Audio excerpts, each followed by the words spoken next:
All right, let's break down exactly how India pulled off a masterclass in modern military strategy and cornered the F-35B without firing a single shot.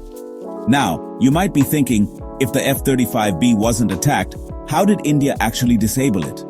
Couldn't the jet just fly back to the British carrier? Well, this is where things get really interesting.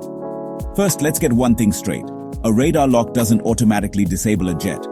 Think of it like a sniper pointing a scope at you. It's not a shot, but it's a deadly signal.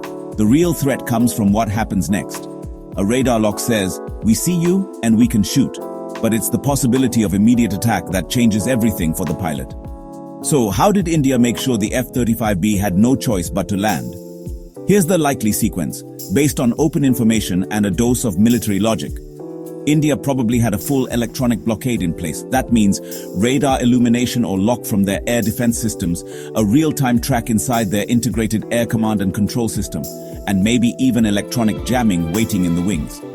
If the F-35B had tried to turn around and fly back to its carrier, things could have escalated fast. The jet would instantly be tagged as a hostile threat, and the pilot would risk being shot down by India's S-400 or Akash missile systems.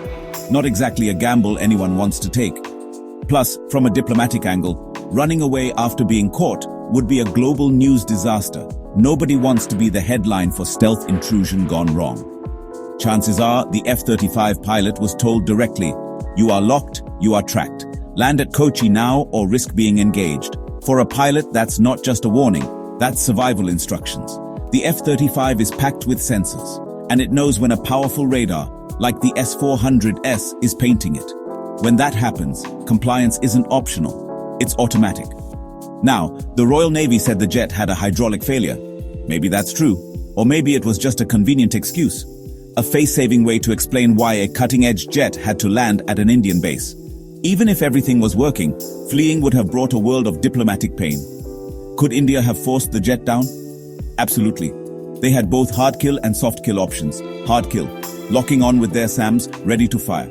Soft kill, jamming the jet's communications or navigation, making a safe return almost impossible. Either way, the pilot's safest option was to comply. So why didn't the F-35 just bolt?